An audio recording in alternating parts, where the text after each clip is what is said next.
fin avec le SmackDown du 10 mai 2024. On l'a ouvert avec le GM Nick Aldis et Cody Rhodes. Puis là, il est comme là, j'ai trouvé ça allait être qui va t'affronter en Arabie Saoudite. Parce que, puis en Arabie Saoudite, ils ont de l'argent. Et qui aime ça, l'argent? Mais c'est Logan Paul. Le Maverick. Logan Paul, il s'en vient. Le Maverick, il est ses pubs de Prime partout. Il est comme, let's go. Il a commencé aussi son règne de champion en Arabie Saoudite. J'ai l'impression. C'est vrai. J'ai l'impression que c'est comme. L'Arabie Saoudite, c'est comme une histoire en tant que telle, tout le temps. Ouais, ça vit un peu toute seule. Ouais, il raconte des histoires qui restent comme. Fait que là, je suis comme. Vu qu'il était là en Arabie Saoudite, on continue de le mettre de l'avant en Arabie Saoudite. Fait que là, il avait gagné la dernière fois en Arabie Saoudite sa ceinture. Puis là, ben, il va peut-être gagner une deuxième ceinture. Qui sait? Contre Cody Rhodes. Qui sait? Ouais. J'en doute. Mais là, c'était comme pas clair, hein. La ceinture US. Mais là, c'est champion contre champion, là. Tu sais, ça n'a pas été dit clairement. Ça n'a pas été annoncé. Ça n'a pas été dit clairement que les deux, c'était comme pour unifier. Mais en même temps, Cody est comme, moi, si je gagne le titre, je deviens Grand Slam Champion. Mm-hmm. Et là, ça, d'habitude, quand on met un truc comme ça, parce que ça va arriver. Parce que c'est des bonnes chances. Quand on commence à l'amener, c'est parce que des fois, ça va arriver. Mais il faut dire que la copine, là, j'essaie de voir un peu l'histoire où ça peut aller. La copine de Logan Paul est enceinte. Fait que peut-être que lui va prendre quelques mois, semaines de congé, donc peut-être va perdre le titre. J'essaie juste de voir un peu vers... Je sors du kayfabe, là, parce que dans le kayfabe, je comprends pas ce pairing-là, je comprends pas ce match-là, je sais pas où ça peut aller. Logan Paul peut pas gagner, mais pourquoi Cody aurait ces deux belts-là? Ouais, fait que j'essaie de trouver une raison hors kayfabe, parce qu'en kayfabe, je comprends pas, littéralement. En tout cas, s'il y a les deux ceintures, hâte de voir comment ça sera défendu. Ça peut looker en tabarnak. Rendu là... Ça peut looker, mais ça peut être du tout. Il y a 2 matchs par soir, puis là, ça ajoute... Ça me donne une raison de le faire perdre ou de... En faire perdre une des deux. C'est je sais pas. En tout cas, on va voir ça va où, mais effectivement, c'est un choix. Puis ben, de toute façon, on va vous en parler, mais très brièvement. De toute façon, on couvrira pas pour des raisons là, que vous connaissez sûrement. Là. Bah oui, c'est ça. Mais ouais, c'est ça. C'était quand même une bonne promo. J'ai trouvé Logan Paul à l'aise avec le micro. Il a quand même improvisé un peu. Il est bon au micro. On l'a laissé le temps de s'exprimer. Puis il fait ça dans la vie. Ça fait 12 ans qu'il fait des vidéos où il parle puis il dit des niaiseries. Il peut pas être bon. On s'entend. Là. Il comprend un peu. Il comprend comment ça fonctionne. Fait que donc, j'ai bien aimé ça. J'ai aussi beaucoup aimé. C'est pas fin là, parce que c'est pas beau l'intimidation, là, mais Solo, moi qui intimide Paul Heyman. Quand c'est contrôlé dans la lutte, ça c'est mieux. Oui, exactement. Ouais, ou quand c'est dans le monde. C'est des experts qui intimident, ça on est correct. Exactement. Laissez l'intimidation professionnelle. Voilà, des intimidateurs professionnels. Solo, c'est un intimidateur hors pair parce que il intimide Paul Heyman qui doit être le double de son âge, mais le double de son expérience. C'est le Wiseman. Puis il fait même allusion au regard que Paul et Jay se sont donnés la semaine d'avant. On est comme, hey, t'essayais-tu de faire passer un message?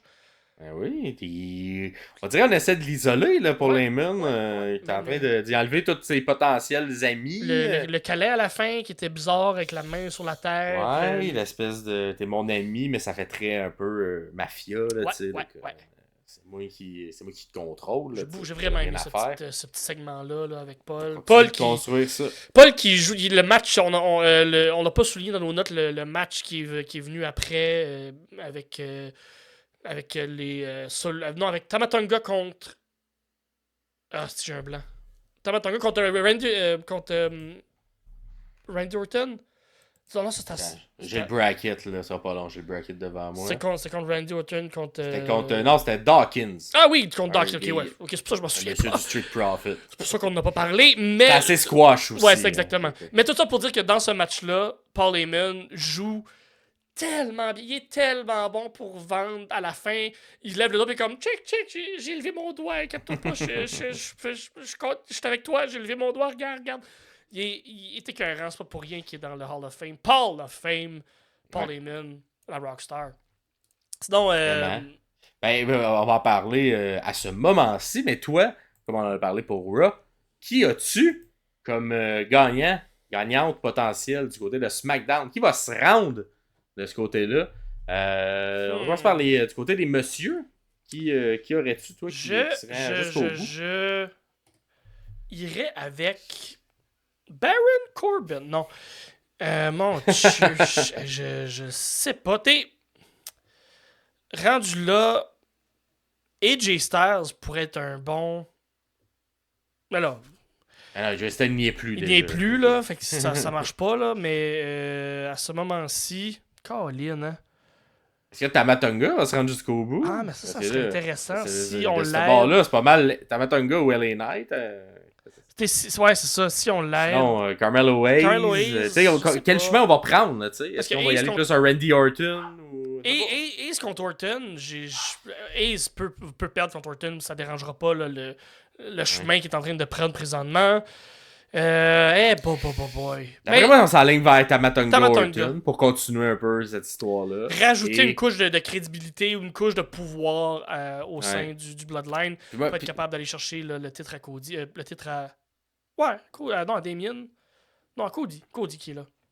Non, c'est moi, je pense que je vais y aller du côté d'Orton, moi, qui va sortir gagnant de ce bord-là. Ah ouais. Qu'on ait un Orton Gunther en finale.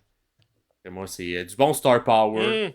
Puis, Orton, Orton Gunther. Ah, c'est un Randy Orton qui est en tabarnak parce qu'il reçoit des chops, là. Mais t'es Ouais. un bon tabarnak. Comme Ouais. un Randy Orton Oh. fâché, mais content d'être fâché. En tout cas. Ben, Oh, ça se rend là. Et Ouais. du côté des madames, qui aurais-tu là, on a quand même on a des gens qui ont de la misère à perdre. Moi, ça sent le championnat par équipe qui va être.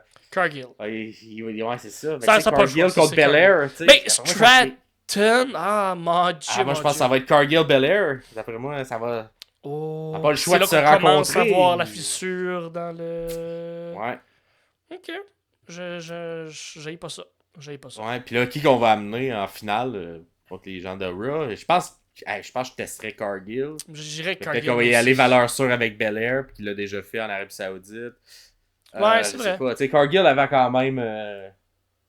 Tu sais, genre, la mettre dans un One Piece où on voit rien. C'est pas vraiment le look qu'elle a, alors que Belair, on l'a déjà vu un peu plus dans ce look-là. Ouais, en même Fait temps, que- la madame a tellement découpé que tu pourrais mettre un coton Ouais, watté et peut-être. on verrait ses abdos pareils. Là. C'est vrai, ça.